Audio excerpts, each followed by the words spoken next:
Interesting.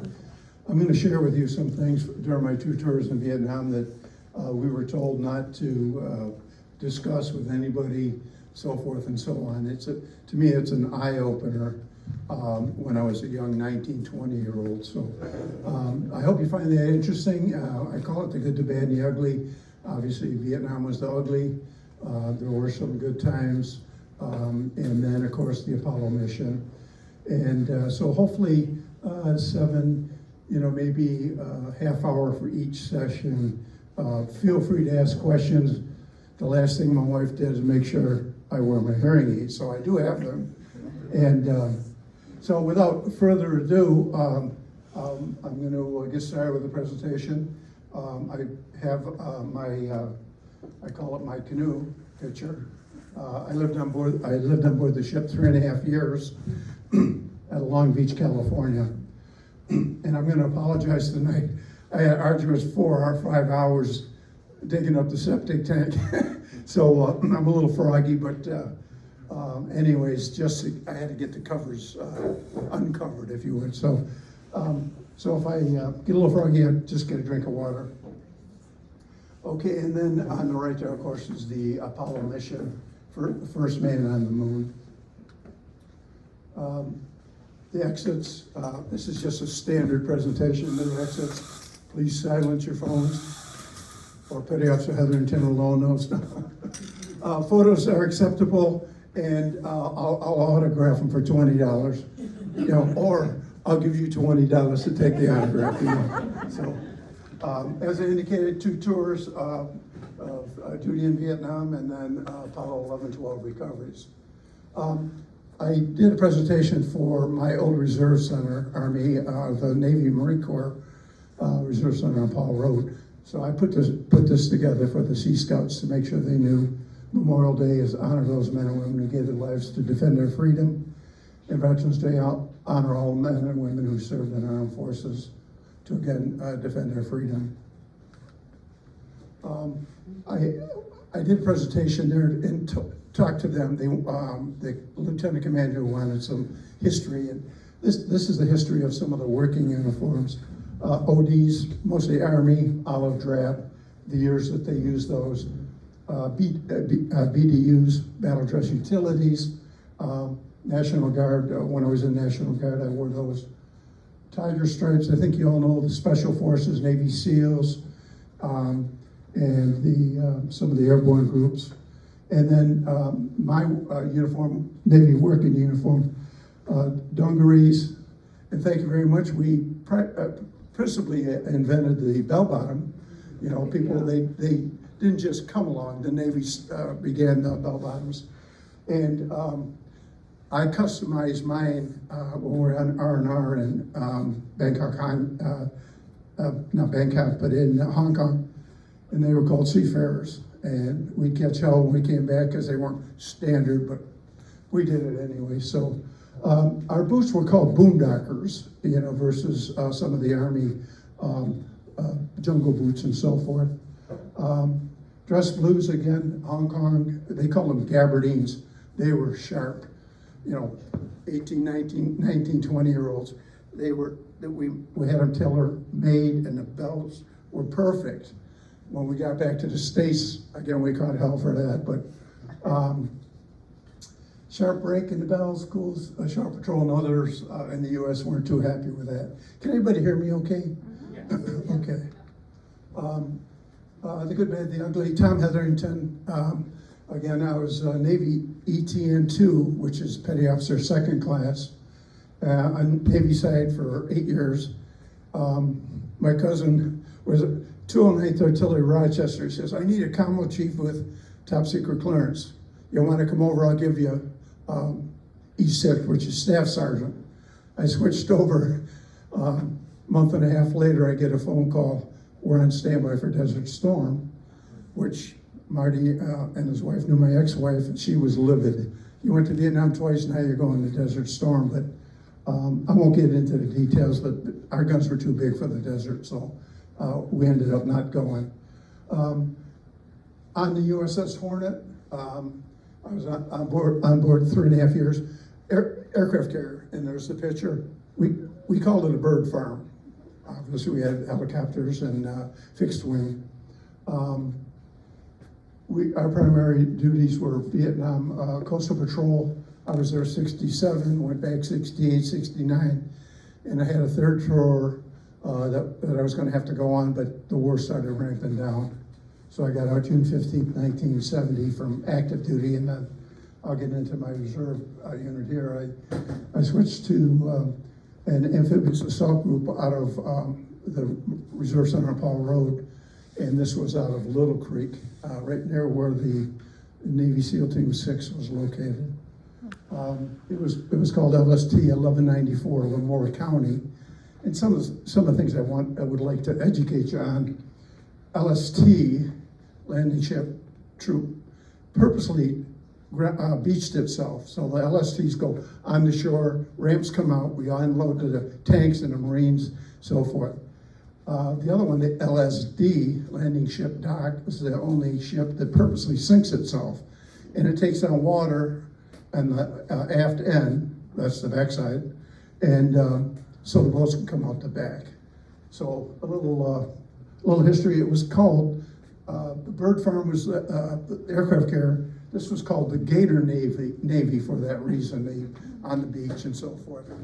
And then I'll talk about Apollo 11 and 11 and 12 recoveries. Important detail, how many veterans do we have in the group? A couple veterans? All right, thanks for your service, ladies and gentlemen. It's appreciated. Okay, there's I call it my canoe, out at sea and that. If you look on the flight deck, the big section, there's all sections, is called the island. My general quarters station was almost where those radars units are. And myself and other guys had to climb the mast all the way up to the top, and out on the end, I don't think it will show it won't show you, but out on the end you can see those little dealies sticking up. Those are UHF antennas. So I'd have to climb the mast, crawl out, and people said, well, what if you fell? Well, you die. So you don't fall. You make sure you're safe up there. I never told my mother about that, and some other things, of course, but I won't get into that. Okay, our responsibilities: pilot rescue. We had SEAL Team 1 on board. We did insertions and extraction of SEAL Team 1. We did surface surveillance. As you might know, those little fishing boats in Vietnam didn't do too much fishing. They transport a lot of ammunition, troops, and supplies for the Viet Cong and North Vietnamese. So we did surveillance, and either we'd take care of business or we'd call in a fighter jet and take care of them. And it's amazing how high up in the air a fishing boat can go when it's loaded with ammunition, Another responsibility, that again, the things I want to give you an insight into, the Russians, they followed us. They were in international water, but off the coast of Vietnam, right on the horizon. The horizon is at sea is 17 miles, so they're in international waters. They're supposed to be fishing boats, but they had 40 communication antennas, so we know what they were doing. They were reporting on all the other carriers, our carrier, our destroyers, and so forth. So the Russians were very active in Vietnam. We did subsurface. It's called anti-submarine warfare. Russia was there with submarines also, and I never heard the true story, but I'm sure they would surface, and they would also report on our activities to the North Vietnamese and Viet Cong. We had harassment by badgers and bears. The bears were the Russian not fighters, they were the bombers. And the badgers were the fighter jets. So they had actually, in the South China Sea, as we're going back to Vietnam, we do harassment runs. Now it was pretty cool. They were like 100 feet off the water, this giant B, whatever bomber, flying by, first the jets, of course, and then the bombers would go by. And of course, Of course, let's go to general quarters, da-da-da. On the bottom there, you see USS Walker in terms of harassment. The USS Walker was a destroyer escort, okay? The Russian 022, I'll never forget the whole number, kept harassing us. They tried to get between our escorts, our destroyer escorts, and our ship, which is like taboo. Nobody gets in that perimeter. So for a couple days, 022 was following along, crossing in front of the Walker, and then one day the Walker, the Russians said, "We're going to cross your bow," and our ship, the Walker, said, "We will not change course. Don't cross our bow." And a very rewarding incident that we were not allowed to talk about back then. The Walker was going down in the sea, okay, at the bottom of a wave, and the Russians were coming down. So we ripped a 20-foot gash in her bow. And it did our heart good. I'll show you a picture in a minute. It did our hearts good that they had to make an emergency exit for repair. So, and that's some things people didn't know how active were the Russians there. And I'm sure they flew some of the jets too with for the communists. My responsibilities, UHF communications, and the communications was ship to ship, ship to all aircraft, ship to shore, and all of our attack aircraft and the other ships in the area. I had 21 transceivers, they called them, that were my responsibilities. Most importantly, I'll never forget, 247.8 was the emergency Vietnam frequency. We told the fighter jets, if you're hit, roll to the ocean, get over the ocean, and we'll do our best to recover you, okay? And unfortunately, some of them, of course, ended up in Hanoi Hilton. They couldn't get there. And we lost a number of guys trying to rescue them. Important detail, Navy side, your primary responsibility in the Navy is firefighting. And I'll get into some of the casualties, tragedies. But we had to know how to fight a fire. Army side, a shooter in that. So I got qualified at Fort Drum on different weapons than that. General quarters was, everybody know what general quarters was the emergency call going out to the ship. And we had like 2 to 3 minutes to get to your general quarter space. I had to go from below the flight deck almost to the top of the island to my general quarter station. And it was sort of spooky because the top of the island is 010. I was on the 09. If the MiGs were attacking, you know they're gonna shoot at the island. So it was spooky. I sat there by myself, old World War II helmet. I mean, it felt foolish. It was a giant helmet. So what I'd do is, to comfort myself, I said, well, they'll probably shoot from the side, so I might as well try to slide in between equipment and hope for the best. So thank goodness our fighter jets intercepted almost every one of them, so they never were able to fire a missile at us. I did already mention UHF's line of sight, which means you want your antennas high so that you can communicate along the shore. The horizon's 17 miles, so as you get up, you can reach out maybe 30 miles, okay, over the horizon. That's why the antennas were up so high. And again, I never told my mom we climbed up there on the mast. The other responsibilities, some of us ETs, and I have a lot of pride. We had some of the best electronics technicians on board. We would constantly fly to different ships to repair their equipment, get them back on board.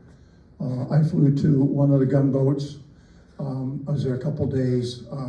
They promised to come and pick me up in 2 days, and I said, you better get back here. Real quick story, I went up to the bridge. I was finished for the day. I got their equipment going, and I'm having coffee. Guy walked out on the bridge. He says, oh, you're Hetherington. I said, yeah. He said, yeah, I'm one of the ETs and that. And he goes, well, that's cool.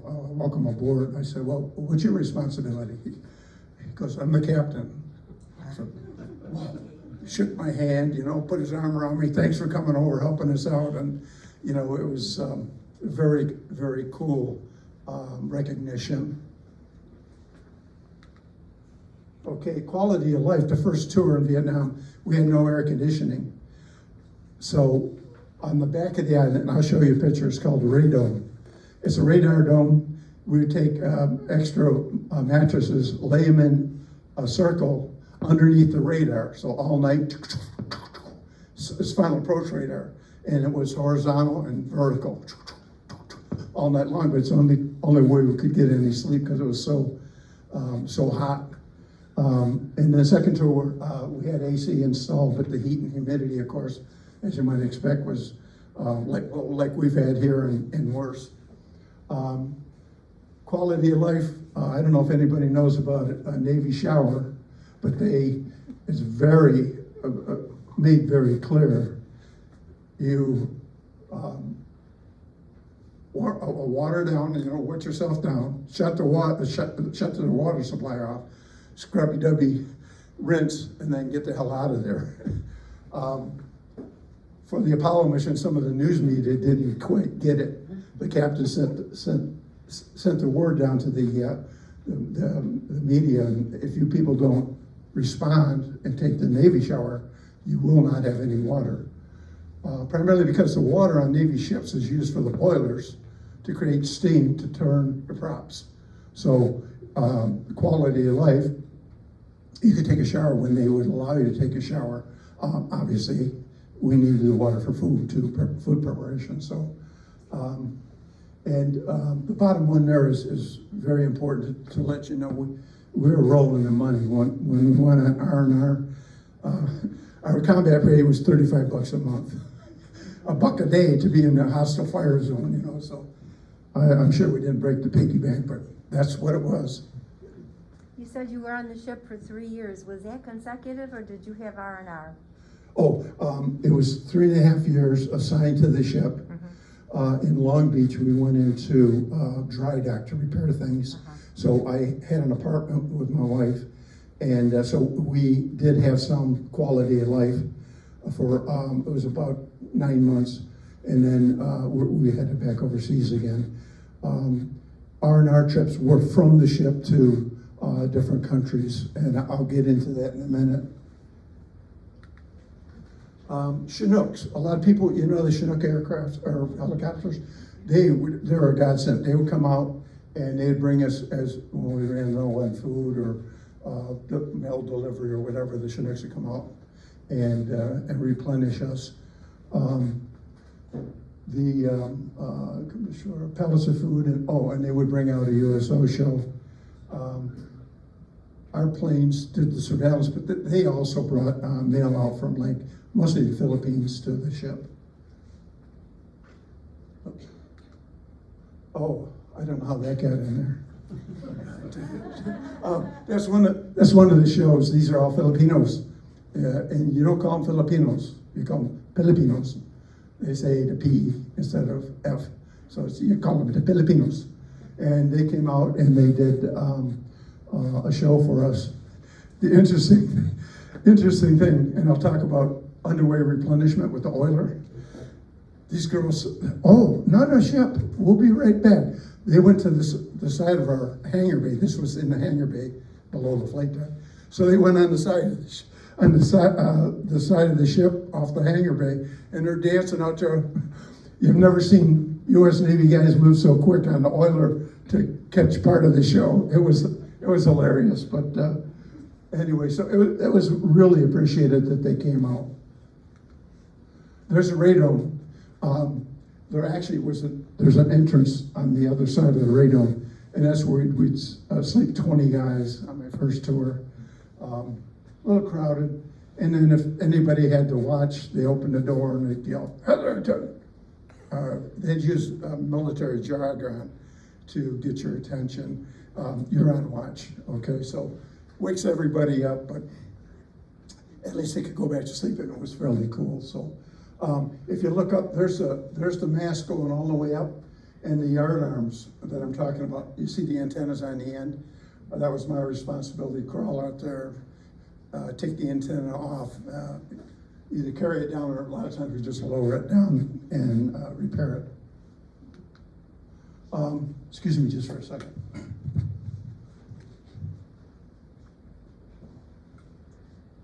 Blue light. No, just kidding. It's not soup water. Okay, when we ran low on food, okay, they did the best they could. I'm in there, Vietnam, 67, 68, 69. I go to open a cardboard box of food, and it says 1944. So these rations were from 1944, but they were emergency food. And I always tell people, they had toilet paper in there, 3 cigarettes, a chocolate cookie about that big, and if you didn't dunk it, you would be down to dental getting your teeth fixed, because it would break your teeth. And at the end, and luckily I had a picture of the ham and eggs. I opened the first can of ham and eggs, and I tell people it looked like something out of a diaper. I said, I can't eat this crap, you know. So somebody else, one of the Southern boys, they let, any Southerners here? The Southern boys, they, well, that was pretty good eating. And so we give up, I'd give up the ham and eggs. The other thing, the enjoyment we had is powdered eggs and powdered milk. You could survive on it, but chalky, I guess, is the best expression. But hey, that's the name of the game. There's my good buddy. I'm seeing him on Friday. The one with the cigarette, well, 18, 19-year-olds. I was stupid enough. 4 years of high school football, and I took up smoking in the Navy. Guy Gibbia and Phil on the other side, both smoking, of course. That's the entrance to the mass is right there. That's called the hatch. That's the hatch to the mass. One of our guys wasn't paying attention. It has to lock. The ship rolled, he didn't lock it. Hit him in the head. He had stitches all the way across his forehead. And we just, we called him some military names because he was so stupid not to latch the hatch. Here's the plush accommodations, okay?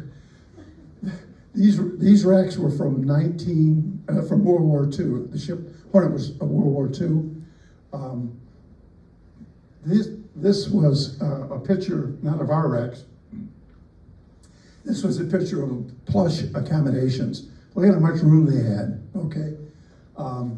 We slept 4 high, and in the compartment about that big, we slept 50 people.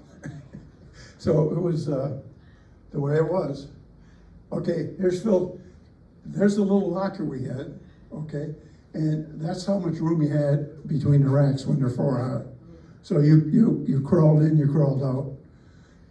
As I ended up senior salter my second tour, senior enlisted in my division. You want the 3rd rack, okay? You don't want the top one that's too high. You don't want the bottom one or the second one. People step on you. So luckily my second tour I had the 3rd rack. R&R, couple of the operations were 40 to 50 days. One was 52 days, major offensive. It wasn't Tet, it was some other offensive. So by the Viet Cong, and so we were out there for quite a while. We get R&R usually 3 days. We get 3 days off, and then back off the coast. I made it to Japan, Philippine Islands, Singapore, Bangkok, Thailand. I could tell you a story about all of them. I remember this one girl, Hong Kong. Here's a piece of information. We go to Hong Kong. We go up. What was it? I forget I can't recall the mountain right now. That we went up like up Niagara Falls. You got the cable car or the trolleys going up. We get up there. This is my second tour. I said, we're ready to go down. Me and a bunch of the lower rank guys, they said, come on, let's take a look. And the Communist Chinese are right across from Hong Kong. People don't know, it's called Kowloon. They came over and they bombed the damn track. So Papa San tells me, no, you can't go down, you can't go down. I said, Papa San, please, this is my second tour, E5 sergeant. I said, my guys are going down on that tram, we paid for it. bomb on track, bomb on track. I said, what? He said, bomb on track. We had to take taxi cabs down, and the British controlled Hong Kong. You know that, right? It's now communists own it, which is a shame. But anyways, the British were patrolling. They happened to see these guys setting up remote detonated mines, and they're counterbalanced cars. Okay, so they counterbalance each other, so you have a full load, and what they're trying to do is wait for the cars to pass right in the middle and blow them up, kill all of us. So needless to say, we took the cab down, we hit the first bar. I said, well, you know, you go on R&R, you don't expect to get blown up by the communists, but they're sympathizers. So we also had to have armed patrol boats all night long because we anchored in the harbor, and that's to prevent their divers going under and putting bombs underneath the ship. I mentioned MiG attacks again, very rare, but we did go to general quarters. The dangers, plane crashes, explosions. We had 5-inch rounds, we had small arms. The biggest danger, we had black oil, that was for the boilers to get the ship running. Jet fuel, different types of aviation fuel, and all sorts of ammunition. Collisions, I mentioned we had an underway replenishment, and it was the same oiler where the dance troupe went out. And unfortunately, we came together, and again, you saw people moving very quickly away from the main deck. Our gun mount sticks out the side, so we tore up about, oh my goodness, I bet you 50 yards of the top deck, but stuff happens, you know. And then you have to have it's an emergency breakaway, so they hit with a hammer, they hit a big pipe, black oil. As soon as they hit that, it breaks loose to get the ships apart. Well, it's sprayed all over the side of our ship, so the lower rank guys had to go out there and clean that mess up. We lost 10 aviators, helicopter squadron 2, two are still MIA. Here's you guys can read this, I had a problem. A lot of guys died. And as you might expect, living on the canoe for 3.5 years, I was a lot of anxiety about the explosions and stuff. 206 killed, 491 were injured on top of that. Interesting, during Christmas, where I'm watching the Battleship New Jersey fire, and peace on earth, goodwill towards men, and listen to the radio, and I go, oh my God, peace on earth, goodwill towards men. And as you know, we're not there yet. You know what I mean? Man has not developed far enough that we can get along. So that utopian concept is still out there. You know, it's not happening. And you know, with the meetings today with Trump and that, we're trying to end that war. Hopefully Israel's going to stop what they're doing. But I thought it was ironic that the Christmas Carol came on. I'm watching them blow up the shore. Just for a second, this is the picture of the Russians on this side, the USS Walker here, and this was just before the collision where we ripped that beautiful hole in their bow. But they always harassed us. Every ship was harassed by the Russians, and as you might expect, communists hate us. Here's some pictures of, we call it Yankee Station. That's off the coast of Vietnam. We had fixed wings for surface surveillance. In the background, if you look at the one aircraft that's got a big dome on, okay, that was the main radar control for the battleground, for the aircraft. They'd fly above all of the fighter jets, our aircraft, and they would control everything via those radar units. Those aircraft were called Willie Fudd. just for a name. People don't know this. This is another thing they told us to be quiet. Task Force 71. On April 69, our friends North Korea, and I had heard it was because of the father. Well, you know, little doughboy in his cool haircut, North Korean dude, the head of North Korea. I call him the doughboy. He's got the short haircut and stuff. For his father was in charge of the country.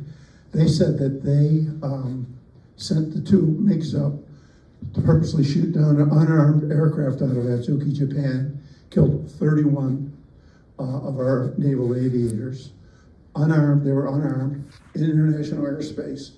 So they pulled us all out of Vietnam, told us hush hush, and we ended up off the coast of North Korea. So two of my medals are from North Korea. And people ask, how'd you get Korean medals? Well, we pulled the seals out and so forth. The biggest problem I had, we had all of these ships, 3 aircraft carriers, all sorts of destroyers, cruisers, and damn it, we didn't go in and get the Pueblo.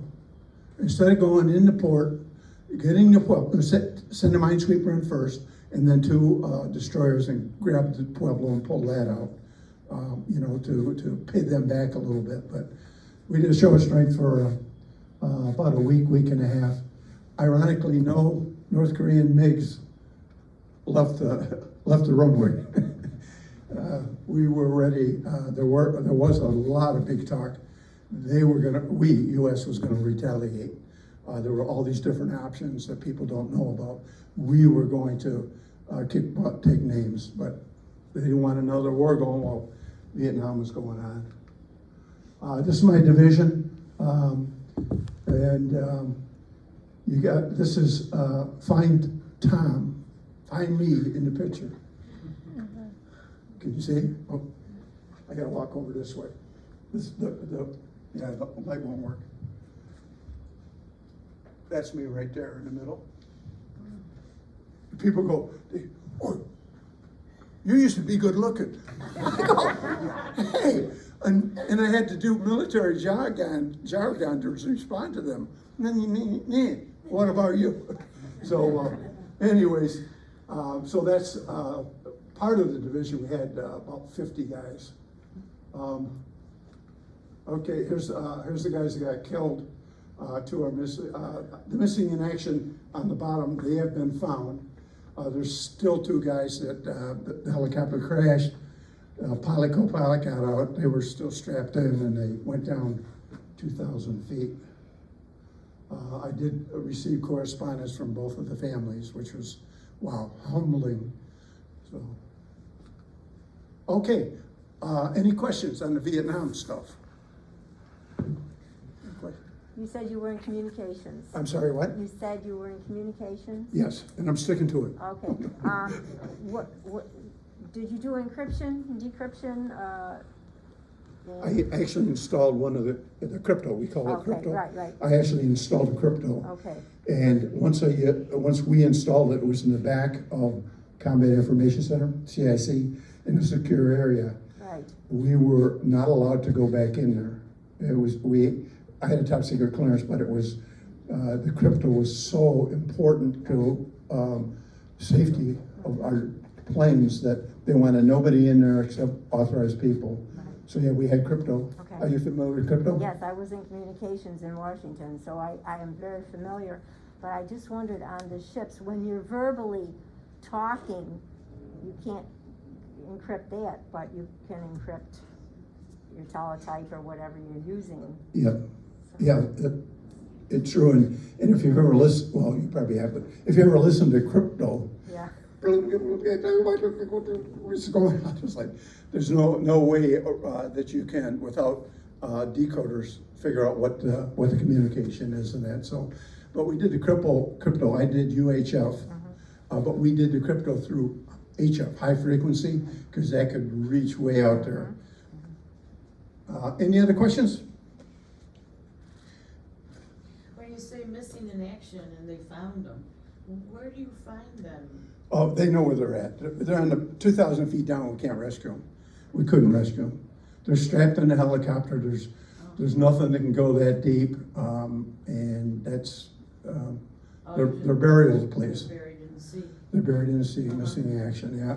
It's just the way it is. I mean, you can't risk the ships. Well, again, we had no means of going down and pulling the helicopter up just to recover 2 bodies, which, I never said to the family, but it's how it is, so.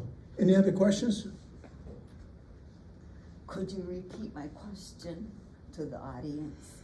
Okay, Was your hearing loss caused by your service? And if it was, could you tell us the whole struggle to get hearing aids and audiologists in place? I know there was a huge struggle for quite a long time related to, was it combat or was it not? So could you tell us how yeah, about that? first I have to say, I was going to the VA, I'm 60% disabled. I was going to the VA in Batavia, and then the new Rochester facility opened. They don't just do a good job, they are excellent. Almost anything that you want, anytime, day or night, they're gonna do their best. I, in fact, was just there for audiology, and, Excuse me, you didn't repeat my question. pardon me? People who can't hear well, they need the question repeated. Oh, okay. My question. Okay, I'm sorry. Yeah, that's like my wife says, they're not paying attention. Okay, no. Okay, the question was, did I have problems getting help with hearing loss via Hearing the aids, hearing aids and so forth? audiologists, Audiologists and so and forth. the proof to say it happened in combat duty. Yeah, Did you yeah, wanna inform proof in us? combat. Okay, I lived on aircraft carrier 3.5 years, so between flight ops, between shipyard, so forth. I also was in the 209th Artillery. We did a live fire in Fort Drum. So the VA didn't hesitate at all, So in fact, I was there last week. In 2 weeks, I get the latest and greatest hearing aids. The guys that I have now, they're older technology. And I hate to say it, the new technology, my wife's gonna have a little microphone. Which it'll go directly to my hearing aids. And I said, don't you abuse it. She said, well, you can't always hear me. I said, but the new ones have a more background cancellation and so forth. And so I had no problem at all with audiology, dermatology, you name it. I just had surgery. They don't do the surgery, so they have a very good connection now, as you know, with the community care. So if they don't provide it, you can go, I went to, they were tied up with the dermatologist, so I went to my old dermatologist, So I can't say enough about the quality of care, at least in Rochester. They've been very good. And could you explain how any veteran can receive all those services after all those years of fighting for it? Yeah. Any veteran, so the group knows that any veteran can receive it. Could you repeat that? Yeah, okay, she's asking about veterans and, basically how they receive the services, hearing and so forth. Any, it's not combat dependent. It's what? That it is not combat noise damage dependent anymore. Oh, sure, it's not just combat, it's, as you know, in most of the services, things are loud. So they have been very, VA has advanced quite a bit. The biggest thing for any of you, if you have a veteran and he needs help, Veteran Services, Monroe County, I go through Scott Magin, there's 3 or 4 of them. Scott has been phenomenal, okay?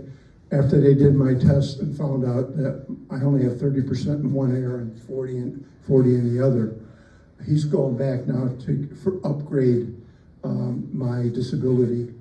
I worked at Kodak, and when I went to Kodak, my initial hearing test, they had already said, boy, you lost a lot of hearing. Okay, but I don't have the test to show the VA, but it was, what's the term they use? Presumptive. You lived on a ship, you were in artillery, the presumption is, yes, you lost hearing through the military. The main point behind all this, because I belong to hearing loss group, Oh, if okay. you could explain that the veterans did not have, no longer have to prove it was combat related, any veteran, so that they can reach out to their family, now can get audiology and hearing aids and hearing batteries. Did you hear that? No, they did not hear it, so could you repeat it to them? Raise your hand if you heard it. Okay, yes, I will do that. Okay. Yeah, she's bringing up a good point that it doesn't have to be combat related, and that, as I indicated, you should go to Veteran Services. They're paid to do that. They have qualified people that will give you the disability, okay, or fight for your disability, okay? And what it involves, the audiology, the hearing aid, and what else? Hearing batteries, all free. Yes. Could you repeat it? Yeah, the audiology, the hearing aids, they're all free. This set was $5,000. The new set, I'm thinking is more like 6,000 because it's very advanced technology, but. Did you get chargers with you? Yeah, chargers are provided with the hearing aid. So, yeah, so you just plug them in. Ask them to spread the news to any veteran they know that Yep. it's available. So her point is that if you know a veteran that has some hearing loss, then it is very important that you have that veteran, again, go to Veteran Services. Thank Okay, you. sounds good. Do you guys want to take there's a question. I just wondered on the screen right now, it says that I guess the US bought the ship and plank owner, what's that mean?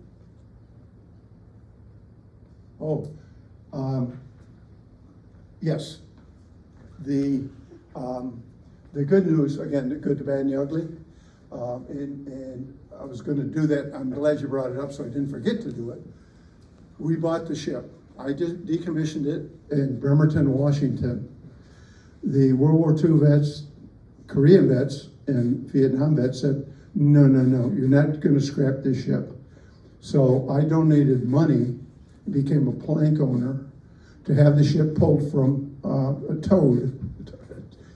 tugboat from Bremerton, Washington to Alameda, California, which is where it's on the same pier in Alameda that it was at during World War II. So we bought the ship. It's a fantastic museum now. I've been there a couple times. We had a reunion there, and I was given special dispensation and was able to go to the top of the island where all my equipment was. And the docent said, you know your way. I said, 3.5 years. So I went through all the chains, removed the chains, reattached them. Then I went up and I got pictures of me. They did strip out the communications gear back then as part of decommissioning. So it was a little bit of a shell, but it was nice. My workbench was still there. Some of the small internal communications equipment was still there. So that was very nice. But we bought the ship, so it's a very good story. If you Google USS Hornet Museum, you'll get a tour of the ship. It's very, very cool. Scouts stay on board. They have different, I'm not that old, but Glenn Miller bands and stuff. So they have entertainment on board. They've had weddings on board. So they're making good use out of the canoe and that. So before we get into power, anybody need a quick break, or you guys all set? Yeah. You all set? Okay, let her rip. Okay, Apollo 11 compared to Vietnam, there was no comparison. People didn't want us in Vietnam, of course, our own country. You were treated. I had to fly out of LA to go to Buffalo because I'm from Niagara Falls originally. First thing I did is when I got on the airplane was ask the flight attendant, when can I take the uniform off? You had to wear the uniform to save money by flying standby. So I would change uniform out of uniform in civilian clothes. And was flight attendant said, well, my brother's in the Navy. I said, yeah, I'm E5, which is Petty Officer Second Class, Sergeant in the Army. I said, I'm not losing rank for somebody that never served, that wants to harass a Vietnam veteran. So the point being is Apollo was so much different. The eyes of the world were finally on us and our ships. We got home from Vietnam. We're only home about 2.5 weeks. The captain came on the loud, the 1MC it's called, said, gentlemen, because we had no females on board at that time, we have been selected for Apollo 11 and 12 recovery. My ex was not happy. I had just gotten home, from almost 9 months of that tour, and we were headed back to Hawaii. The civilian agencies that came on board, NASA, different news media, we had to bring 120 people on board, all their equipment. We had to set up their communication gear so it would operate on the flight deck and that. So it was quite a task to get ready to go. One important detail is the news media was fighting for position, okay, on the flight deck. The captain brought them all together and said, CBS, you're here. NBC, you're here. If you violate that, we do have a brig. We'd have a brig on board. You people will be in the brig and you won't do any news broadcasting. I am the captain. I run this ship. So we had to make sure, he had to make sure that they knew knew how a ship runs. And I mentioned already the water situation. We had to inform them a number of times about taking a Navy shower. We made a stop in Hawaii. It's called a boilerplate. A boilerplate is a mock-up of the capsule. It's actually a capsule, but it's all welded together, and that's what we use to practice. You see the astronauts, that's called the MQF, Mobile Quarantine Facility. Beautiful Airstream.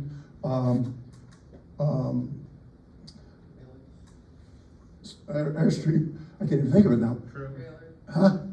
Trailer. Yeah, trailer, duh. That's what happens when you get a little older, So there's 2 of them on board that were redundant, but there are the astronauts and Richard Nixon. We called him Tricky Dick. But just not in front of him and not in front of the camera. But anyway, so we had to get 2 MQFs capsules. I tell you what though, I ordered for Vietnam. I would order spare parts for the transceivers. I only need. I order 4. I get 1. Blah blah blah. I ordered because I thought we were going back to Vietnam again, so I would order 6 of this and 6 of that. They were like there overnight because we were going to do the Apollo recovery. So it was a real contrast. Simulated exercise, SimX. Our ship is 44,000 ton. Quite obviously, if we ran over the capsule, it would fail to exist, along with the 3 astronauts. So we did 16 dress rehearsals south of Hawaii in one of the recovery zones. Excuse me for a second.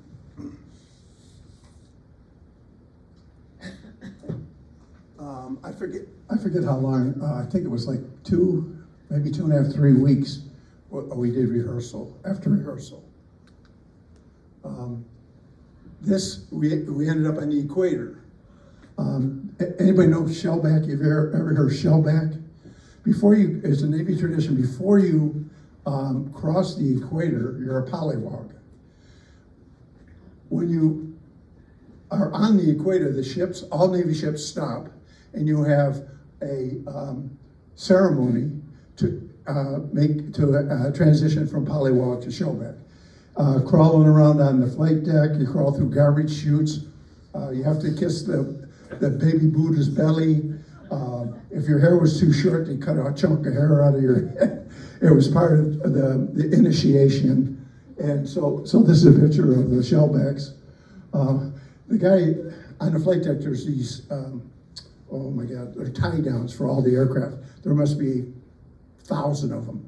And you hook into them and tie down. Well, the guy on the right, there's blowing water, part of the initiation, blow water out of the tie down, you know. So anyway, so I am an honorable shellback. Thank you very much. Thank you. Yeah. I'll give you an autograph on that too. Okay, here's, as I indicated, practice, day and night, all sorts of weather, because we couldn't determine on recovery day what was going to be going on.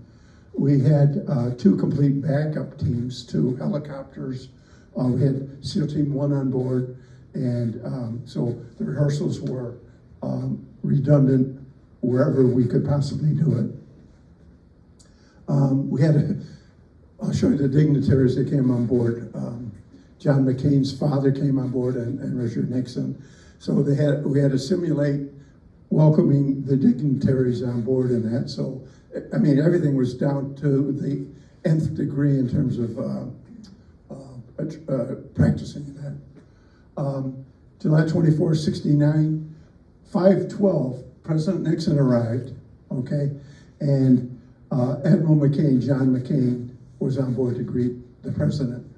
And they were led up to, it's called the flag bridge. I told you the island, okay, about it'd be the 3rd level up was the flag bridge, so that they could watch the recovery and to witness the splashdown in that.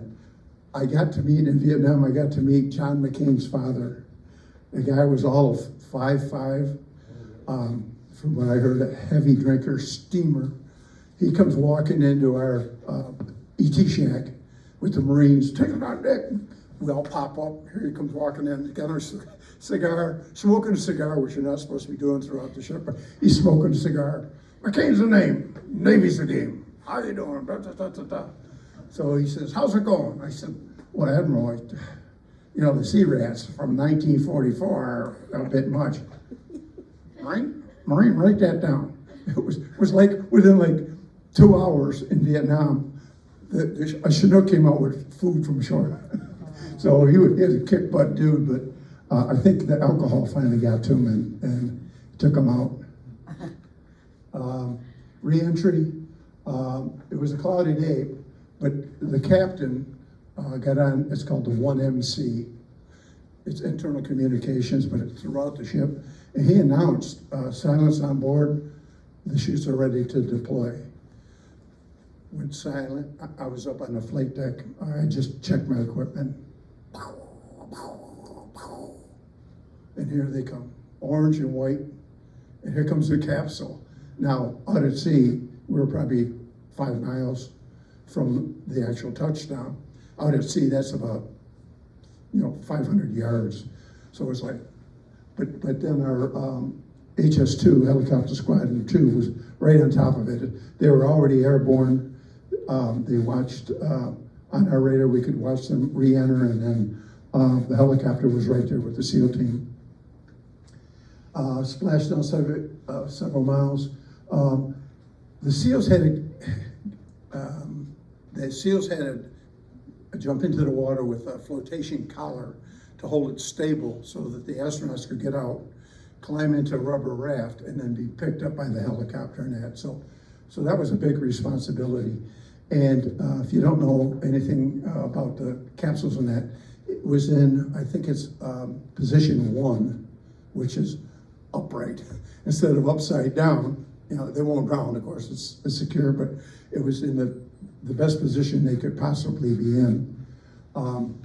So they put the flotation collar around there, around the capsule, and then the astronauts, they were handed by the Navy SEAL lieutenant their garments. We didn't know it was on the moon, so they had to be heavily quarantined. MQF, they had to wear special outfits with special breathing devices and so forth. The hangar bay was so packed, I said, how am I going to get pictures? I went to a top secret camo shack, undid the hatch. I crawled out. I was almost above President Nixon, hanging upside down. And, 18, 19 years old, I said, what the hell? The pictures are gonna be upside down. Flip them over. So I have some exclusive pictures of the astronauts walking from the helicopter into the MQF. And then I'll show you a picture in a second of the astronauts being welcomed on board. Oops, hold on. Okay, there's our slogan for Apollo 11 was Hornet +3, okay? And the president pledged that the Hornet would return safely carrying the 3 astronauts, which we did. For Apollo 12, the motto was 3 more like before. Okay, just to differentiate a little bit. Okay, there's Nixon, our captain, outstanding dude, man. And there's McCain, I told you, he's a short little dude, just kicked butt. Funny guy, man. We got them, we handed them, or they were already in the MQF, Hornet ball caps, Apollo 11, Apollo 11, they said Hornet +3, 3 more like before, I already said that. And I did talk about crawling out on the catwalk. The capsule recovery, obviously, the safety of the astronauts was paramount. If the capsule went down, shame on everybody. The capsule did contain, I forget how many pounds of moon rock, 12, 14 pounds of moon rock. So it was important that we brought the capsule on board without running it over. So another great job. Our boat was out there to attach, with the seals, they attach cables on the top of the capsule. And then that's a boat, it's called a boat sponson. Picked it up and put it on the flight deck. And in some pictures, it's hard to see, but I'm right above, on the flight deck, right above the activity, which was very cool, go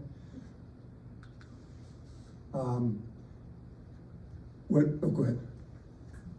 If, during this whole process, was your ship prepared to defend itself if it were attacked during this?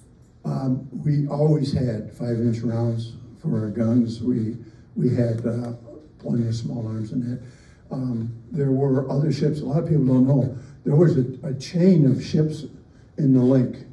So if their re-entry had a problem, a destroyer might pick them up. A communication ship might pick them up, but we were primary recovery. Okay, so we really, since we were off Hawaii, we really weren't concerned. I know also our destroyers were out there watching for the Russians, Okay. playing some stupid games, but we weren't really fearful of that. When we came in, Navy tradition, we were able to fly a broomstick from the mast. Okay, there's where the flags are. You ever see ships with all the flags? We were allowed by our government all the way up to the Pentagon to fly the broomstick. The broomstick significance is clean sweep. We made a clean sweep, perfect recovery, no problems. One thing to note about the recovery, we had to steam at night. The initial recovery area, there was a big storm blowing through. So we got word that we have to, full speed, I think we had to go another 120 miles overnight to be in the new recovery zone. Dignitaries on board. The mobile quarantine facility was actually lifted off and placed on like a small tractor trailer, and it was taken to Hickam Air Force Base, and they never got out of the capsule. It drove right up onto the big, I think it's C-130, flew to Houston, and I think they stayed in quarantine for a couple of weeks. Okay, and the total mission was 6 weeks. So, 2,500 people met us in Hawaii. As I indicated, there's the mobile quarantine facility on that cart, and it's being towed to the Air Force Base to be flown to Houston. Ceremonies in Hawaii, motor caravan, I've already mentioned that. And then on the right, this was our welcome home. Here's a really neat thing. That captain was so cool. He said, we're in Hawaii, okay? We offloaded the astronauts. You guys want to stay in Hawaii for an extra week because we did a great job, or do you want to go home? He did. He let us make the decision. And you know, the majority, all of the guys said, I just got back from my second tour in Vietnam. I said, please, we're going home. So we all agreed, and the captain agreed, we're going home. So that's the welcome in Long Beach, California. A second welcome, because they welcomed us back from Vietnam, and then the Apollo mission. This was, I forgot to take out, Lieutenant Commander O'Neill was when I did the Sea Scouts. So, and then I point out, especially for the Sea Scouts, honor, respect, commitment, and service. So, any questions? Anybody got a question? How did you feel afterwards, and how do you feel today about being part of history? It's one of the biggest things ever. Yeah, it was. It's amazing. You know, and that's why I like to lecture on Vietnam and then the Apollo, because oh my goodness, the difference between the reception for Vietnam and the reception for Apollo. But I look through all of it, obviously I would do it again as most military people would do. That's the way it was, you know, in the 60s. It was an unpopular war, blah, blah, blah, blah. The veterans had to endure it, and then it was such a contrast to do the Apollo mission. It was like, wow. So, any other questions? Marty? Have you seen Ken Burns' Vietnam, that series it's on PBS? Have not. You have not? I've heard of it. There's so many programs out, yeah. Okay. Yeah, Ken Burns. I would be anxious to hear your reaction to it. That's why I asked, because I've watched it half a dozen times. Yeah, Ken Burns, right? I think it's fantastic. Yeah. Anything that Ken Burns does. Yeah, I'll have to check it out. There's so many different, videos out there, books out there, and so forth. It's like 10 episodes of 2 hours each, so it's a commitment, but I loved each and every one of the episodes. Yeah.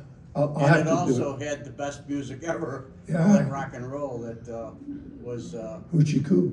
absolutely, Yeah. whatever, all of them. Just light music, Janis Joplin, The Doors, The Animals. Animals, you go on and on, yeah. Yep. Jimi Hendrix. So anyways, any other questions? Okay, I want to thank you very much. Thank you.